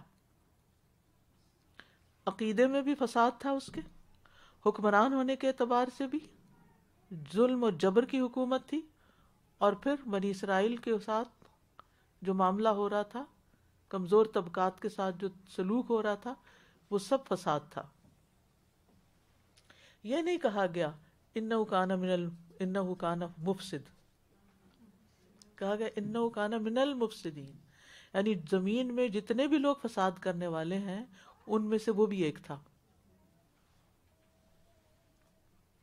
تو کذبوا بآیاتنا کلھا فاخذناہم اخذ عزیز مقتدر، انہوں نے ہماری تمام آیات جھٹلا دی ان سارے مفسدوں نے، تو ہم نے ان کو پکڑ لیا بہت زبردست اقتدار والے کی طرح پکڑنا. امام ابن تیمیہ فرماتے ہیں کہ لوگوں کی 4 اقسام ہیں. نمبر 1 زمین میں علو اور فساد چاہنے والے، ان میں اب اپنا آپ دیکھنا ہے آپ نے، ٹھیک ہے. پہلی قسم جو زمین میں علو نے بڑا بن کے رہنا چاہتے ہیں، ہر ایک کو کنٹرول کرنا چاہتے ہیں. یہ بھی ایک نفسیات ہوتی ہے، ہر ایک کو آرڈر دے رہے ہوں گے تم یہ کرو، تم وہ کرو، تم میں سب سے بڑا، میں سب سے جو مجھے کوئی ہاتھ نہ لگائے. اور فساد، وہ کہتے ہیں کہ وہ کیٹیگری کون سی ہے؟ بادشاہ اور ظالم امراء. پھر وہ کہتے ہیں کہ نبی صلی اللہ علیہ وسلم نے فرمایا جس کے دل میں ذرا برابر تکبر ہوگا وہ جنت میں داخل نہ ہوگا. ایک آدمی نے کہا انسان چاہتا ہے اس کے کپڑے اچھے ہوں، اس کے جوتے اچھے ہوں. فرمایا اللہ خود جمیل ہے، جمال کو پسند کرتا ہے. تکبر تو حق کو قبول نہ کرنا اور لوگوں کو حقیر سمجھنا ہے، یعنی بطر الحق وغمط الناس. اللہ تعالیٰ نے فرمایا ہے قیل ادخلوا ابواب جہنم خالدین فیہا فبئس مثوى المتکبرین، جہنم کے دروازوں میں داخل ہو جاؤ، اب اس میں تم ہمیشہ رہنے والے ہو. تکبر کرنے والوں کا ٹھکانہ کتنا برا ہے. اور جو مخلوق دروازوں سے داخل ہوگی وہ باہر نہیں نکل سکے گی. جو اوپر سے گرے گی، یعنی کہ جیسے گناہگار مسلمان ہیں جنہوں نے توبہ نہیں کی، وہ سزا بھگت کے وہیں سے پھر نکال بھی لیے جائیں گے. اور جو ہر ایک قدی دروازہ مقرر ہے اور وہ جہاں سے داخل ہوں گے اس لیول پر ہوں گے، کیونکہ جہنم کے بھی لیولز ہیں، اور پھر وہاں سے باہر نہیں آ سکتے. نمبر 2 دوسری کیٹیگری علو کے بغیر فساد چاہنے والے. علو نہیں چاہتے لیکن فسادی بہت ہیں، جیسے چور، مجرم، شرابی، فحش باتیں کرنے والے، یہ سب فسادی ہیں. ان کو بڑا بننے سے نہیں سروکار. نمبر 3 کیٹیگری، تیسری قسم کے لوگ جو علو چاہتے ہیں فساد نہیں چاہتے. علو چاہتے ہیں فساد نہیں چاہتے، جیسے دین والے، اصحاب دین، جو دین کی وجہ سے دوسروں کو کنٹرول کرنا چاہتے ہیں. نمبر 4 نہ علو چاہنے والے نہ فساد چاہنے والے، نہ علو چاہنے والے نہ فساد چاہنے والے. یہ جو تیسری کیٹیگری نا کہ یعنی دین میں کیوں آئے اور دین کے کام کیوں کر رہے ہیں اور دین کیوں کر رہے ہیں، تاکہ ہم لوگوں کے سب حقیر ہیں، سب کچھ نہیں ہے، سب گناہگار ہیں. آپ نے کچھ لوگوں کا سٹائل دیکھا ہوگا نا، وہ صرف لوگوں پہ تنقید کر رہے ہوتے ہیں اور کچھ نہیں بتاتے ان کو. تو یہ جو متکبرانہ رویہ ہے نا یہ درست نہیں ہے. چوتھی قسم یہ ہے صفت اہل جنت کی جو نہ علو چاہتے ہیں نہ فساد چاہتے ہیں.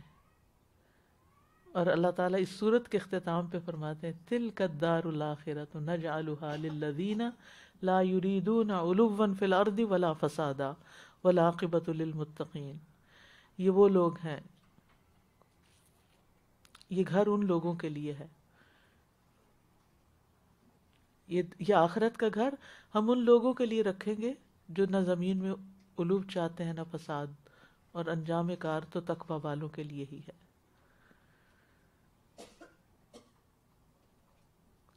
یہ وہ لوگ ہیں جن سے مخاطب ہو کر اللہ تعالیٰ نے فرمایا وَلَا تَهِنُوا وَلَا تَحْزَنُوا وَأَنْتُمُ الْأَعْلَوْنَ إِن كُنتُم مُؤْمِنِينَ. وہ علوب چاہتے نہیں لیکن اللہ ان کو علوب عطا کر دے گا. نہ تم کمزور ہو نہ غم کرو اور تم ہی غالب ہوگے اگر تم مومن ہوئے. ایک اور جگہ پر آتا فَلَا تَهِنُوا وَتَدْعُوا إِلَى السَّلْمِ وَأَنْتُمُ الْأَعْلَوْنَ. تو پہلی صنف کی مثال فرعون کی ہے جو علو بھی چاہتا تھا فساد بھی چاہتا تھا. یہ انتہائی بدترین کیٹیگری ہے. اور سب سے آخری کیٹیگری اہل ایمان کی ہے جو نہ علو چاہتے ہیں نہ فساد چاہتے ہیں. کتنی بھی ان کو دنیاوی عزت مل جائے وہ ہمبل ہی رہتے ہیں، وہ کسی غرور میں مبتلا نہیں ہوتے. کچھ لوگ ہوتے ہیں نا دنیا میں ان کو کوئی ڈسٹنکشن مل جائے کسی بھی اعتبار سے، مالی اعتبار سے یا علمی اعتبار سے یا فالوئنگ کے اعتبار سے یا کسی بھی اعتبار سے، تو بس وہ پھر ہر ایک کو اپنے سے کم تر درجے کا سمجھنے لگتے، میں ہی سب سے آگے، پھر اس میں مقابلے بازی۔ لیکن سچے اور مخلص دین والے وہ ہیں۔ اور آپ دیکھیے جیسے مسجدوں میں لڑائیاں، مسجدوں کے بورڈز میں آپس میں کھینچاتا ہے، یہ کس لیے ہوتی ہے؟ مسجد کو سرو کر رہے ہیں۔ یعنی کچھ لوگ ہوتے ہیں دین کی بڑی خدمت کرتے لیکن دوسروں کا جینا محال کر دیتے ہیں، یعنی ان کی نیکیاں دیکھو تو وہ بھی کچھ کم نہیں، ان کی سیکریفائسز بھی بڑی ہیں، لیکن ان کی ٹون، ان کا رویہ، ان کا لوگوں کو دیکھنا، لک ڈاؤن کرنا، ہر ایک پہ تنقید کرنا، ہر ایک کی بےزتی کر دینا، یہ کیریکٹر دیکھے ہوں گے آپ نے دینی اداروں میں اور مسجدوں میں اور ایسی جگہوں پہ۔ تو یہ تیسری کیٹیگری ہے، دین والوں کا تکبر۔ مائک لے لیجئے۔ یعنی وہ فساد تو نہیں چاہتے لیکن علو چاہتے ہیں کہ ہمیں کوئی پوزیشن ملے تو پھر ہم کچھ کریں گے۔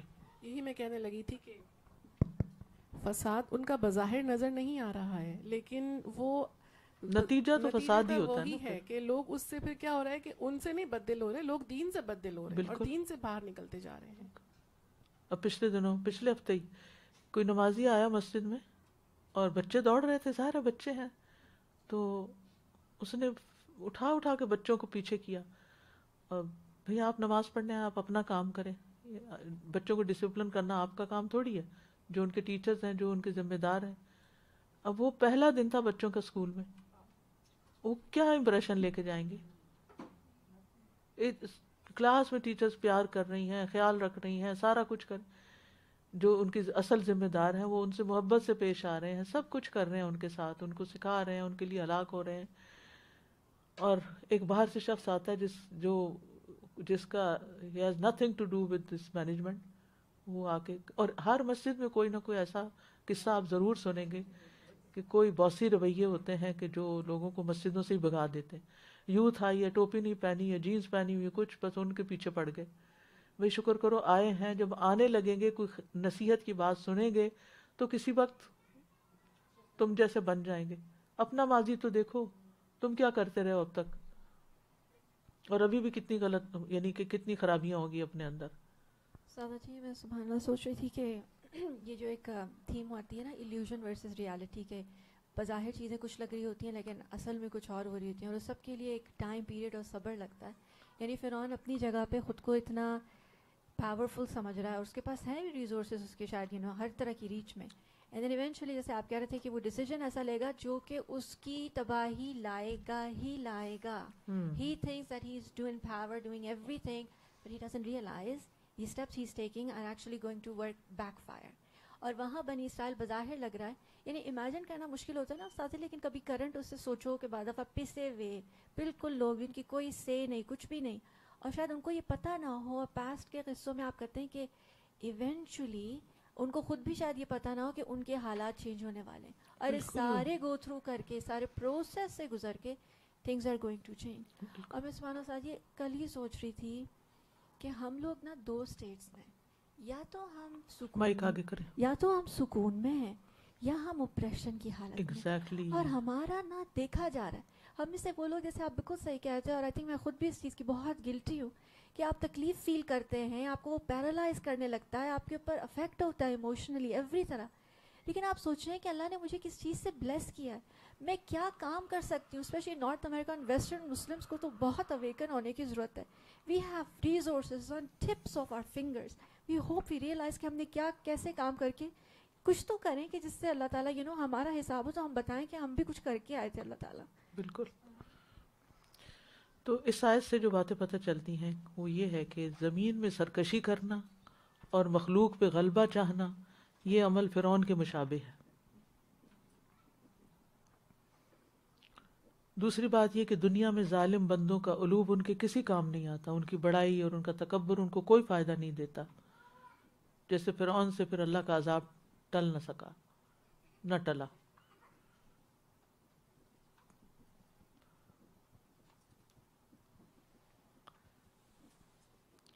پھر یہ کہ جو جس جگہ اقامت اختیار کرتا ہے، جہاں کی وہ سٹیزن شپ لے لیتا ہے، اسی کی طرف اس کی نسبت ہوتی ہے. اہل بنی اسرائیل کہاں سے آئے تھے؟ فلسطین سے آئے تھے، اور اب وہ مصر میں رہ رہے تھے. تو اللہ تعالیٰ نے ان کو کیا فرمایا؟ جعل اہلہا، وہ وہاں کے اہل ہو گئے تھے، وہاں کے رہنے والے، وہاں کے باشندے تھے. لیکن فرعونیوں نے ان کو ایکسیپٹ نہیں کیا تھا. پھر اسی طرح یہ گروہ بندی ہمارے دین میں سخت ناپسند ہے. امت میں تفرقہ بازی ان کی ناکامی اور ذلت کا سبب ہے. اور کسی بھی قوم کے اندر یہ تفرقہ بازی جو ہے وہ ان کے زوال کا باعث بنتی ہے. اور فرعون پہلا شخص تھا جس نے یہ سیاست شروع کی تھی. تو جو شخص امت کی اصلاح چاہتا ہے اس کو علوب چھوڑنا ہوگا. مصلحین بننے کے لیے تواضع اختیار کرنی ہوگی. مفسدین علوب چاہتے ہیں لیکن مصلحین تواضع اختیار کرتے ہیں. اور تاریخ میں آپ صحابہ کرام کے حالات میں حضرت عمر کے، حضرت ابوبکر کے خلیفہ بنے ہوئے ہیں، لیکن سبحان اللہ کتنی بے شمار مثالیں ہیں کہ انسان کے آنکھیں بھیگے بغیر نہیں رہ سکتی، کہ اتنی عزت اللہ نے ان کو دی اور کس سادگی سے انہوں نے زندگی بسر کی. کوئی اپنے آپ کو بڑا انسان ظاہر نہیں کیا. خود نبی صلی اللہ علیہ وسلم کو دیکھیں کہ جب کوئی باہر سے آتا تھا تو پہچان نہیں سکتا تھا، سب کے ساتھ بیچ میں ایسے بیٹھے ہوئے. آج کا چونکہ وقت اوپر ہو چکا ہے، اب اتنا ہی کافی ہے. انشاءاللہ اللہ نے ہم چاہا تو نیکسٹ ٹائم. سبحانک اللہم و بحمدک، اشہد ان لا الہ الا انت، استغفرک و اتوب الیک. السلام علیکم ورحمۃ اللہ وبرکاتہ.